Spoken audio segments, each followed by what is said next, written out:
Hi, I'm David, and I'm here to refute that switching to a vegetarian diet improves the wellness of America.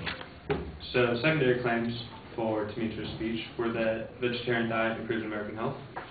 The second one is vegetarian diet improves American eating habits, and vegetarian diet improves environmental conditions.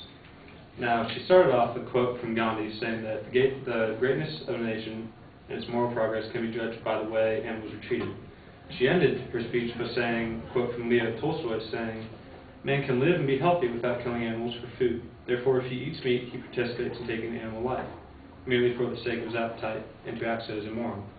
Now, this is a claim of fact speech, and I do not understand how treating animals immorally in any way correlates to switching to a vegetarian diet improves the wellness of America.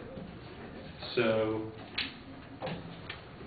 to refute her secondary claims, the first one, the evidence is contradictory and the reasoning is flawed. So, she says that with a cholesterol level of over 150, you have a chance of some kind of sclerosis. I couldn't figure out what she said.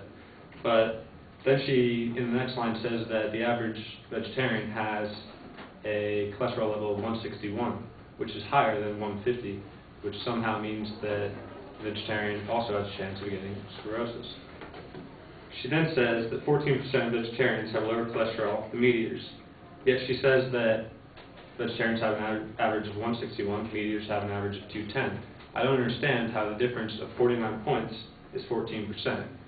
I see a contradiction in her evidence, and I also find it weird that all of her evidence comes from PETA, and animal rights.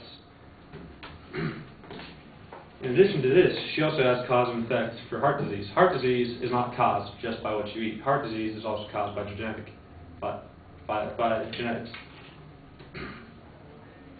On number 2. Her second claim is a claim of policy, although it's not written as such, and it's also full of false reasoning. So, she says that in her second claim, she's pretty much arguing reasons why you should be a vegetarian.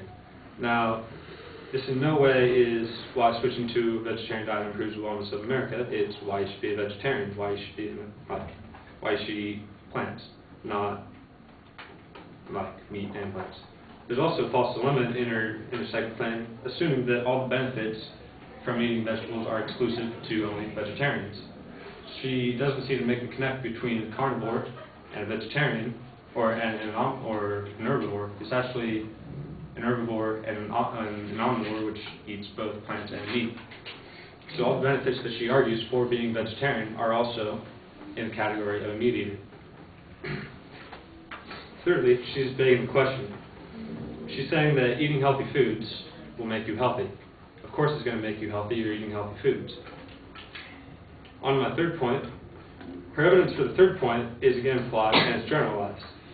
Her evidence is unequivocal, or equivocal, meaning it's ambiguous, it's not cited, and it's lacking explanation. She says that 260 million acres of forest are cleared for meat eaters. Now, she doesn't say yearly, overall, weekly, daily, or every second. I have no means of saying how or when 260 million acres have been cleared. She also doesn't say how many acres have been cleared for farming. Also, she has a hasty generalization saying that animal feces pollutes the sea. Okay, how does animal feces, that is grass, which you normally kind of, in manure, you want to put in your garden and something will grow from it, how does, in any way, does that pollute the sea? She also says that cows contribute to global warming. Alright, granted, cows emit methane. Cows, according to Andrew Jorgensen, who wrote Global Warming and the Neglected Greenhouse Gas, says that cows emit 5 to 9% by mass of what they eat. 5 to 9% methane. Also, he says that rice, a plant, emits methane when it grows. So, as I showed you, in Claim 1, her evidence is contradictory. Claim 2, she actually has a claim of policy and pseudo reasoning. In Claim 3, her evidence is wrong, unclear, unsighted, and frankly, I don't even know where it comes from. Oh wait, PETA. And that's it.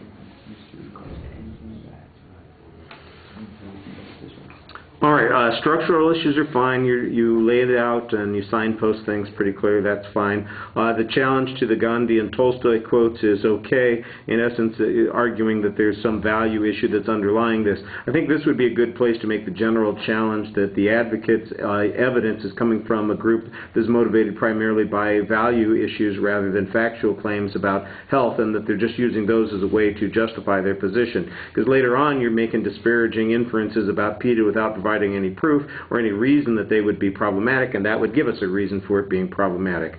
On the first point, you make a claim about the proof being insufficient. That's okay, but I'm not exactly sure why. There's a little bit of analysis of the statistic that the advocate presents. If 150 is the cutoff point for the sclerosis, and vegetarians have 161, I think that that's a very legitimate point to point out. The analysis that follows is a little bit confusing. Why that 49-point difference equals a 14% relevant press? That's a good relevance press, but we got nothing to counter it other than, like you said, that the evidence all comes from PETA. If PETA is a suspect group, say so, and then give us some reason to believe that there is a problem with either the motivations or the information that they provide. They might be cherry-picking. Obviously, it's a vegetable or a fruit, so they'd be cherry-picking the evidence to support a particular point of view. The fact that the second point, the policy argument, isn't all that relevant if there's still benefits, and the claim is that these benefits exist. I think you've got an interesting point here, but I'm not sure that it came across very clearly. It seems to be suggesting that there are all these benefits to eating vegetables and fruits, and your position is that most people are omnivores, not carnivores, so they would be eating vegetables and fruits and should be getting those particular benefits. I think that's the inference that you're making, but it wasn't as clear as it should be. The signpost on the third point was okay. Again, it's mostly a press on the evidence that's coming up here. I did think that there was an interesting piece of information talking about rice emitting methane. I don't know that the percentage on the cows, how much they process and the methane gets released in the atmosphere, how important that is. None of that puts it into a context of the impact on global warming or climate change or whatever it's going to be called. I don't know how much impact the cows have. I don't know how much impact the rice has. I did think you had an interesting press earlier when you said we were talking about the land being cleared for the animals. Well, there's no contrast to how much land is being utilized to developing vegetables and wheats and other things that people are eating that are not animal. Doesn't that have the same negative effect? I think that's a good press on that. In the summary, I think the argument there that you're making is a little bit snarky, but it works pretty effectively. All right.